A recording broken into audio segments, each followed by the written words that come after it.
The United Nations Security Council makes do with a watered-down resolution. In turn, Israel says the UNSC fails to condemn Hamas. Czech Republic comes together as it mourns its deadliest shooting in modern history. A drone reportedly hit a high-rise building in Kyiv on Friday night, destroying 3 flats and injuring 2 people. Storms and floods have struck northern Europe, killing 2 people and causing extensive damage in parts of the affected areas. The United Nations Security Council makes do with a watered-down resolution on Friday, calling for the intensification of aid deliveries to desperate civilians in Gaza, but without the original plea for a ceasefire. In turn, Israel says the UNSC fails to condemn Hamas. We are continuing the march.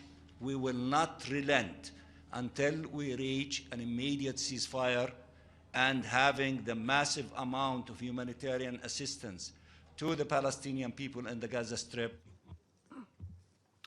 Thank you, Mr. President. 77 days ago, Hamas intentionally murdered, raped and mutilated 1,300 Israelis and took 250 hostages. And this council still has yet to issue a single statement condemning Hamas and their atrocities.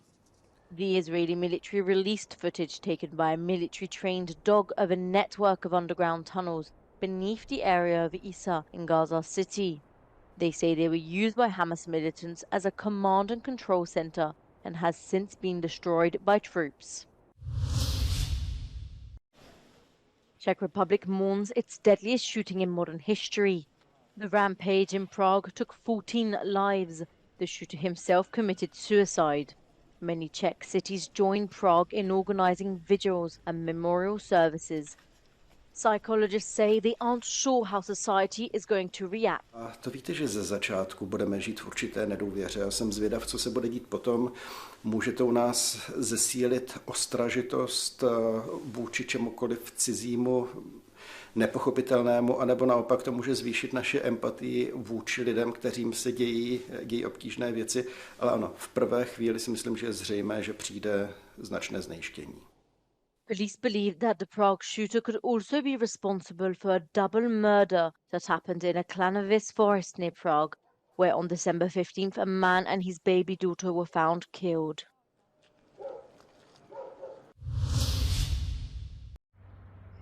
A drone reportedly hit a high-rise building in Kyiv on Friday night. It destroyed 3 flats on the upper floor of the building, according to reports. Windows were also shattered. 2 people were injured, one of whom was hospitalized. Meanwhile, French President Emmanuel Macron says support for Ukraine must continue. Nous ne pouvons laisser la Russie gagner. Quel serait le lendemain pour nous, Européens? Nous continuerons donc à aider les Ukrainiens. Ce que nous faisons, même si cela nous coûte, est déterminant pour notre sécurité future. Despite the war, a survey conducted by RBC Ukraine suggested 60% of Ukrainians would celebrate Christmas on the 25th of December this year, in line with much of Western Europe. Before the invasion, only 18% celebrated Christmas on that day. A quarter of respondents will celebrate Christmas twice, once on the 25th and then on the 7th of January.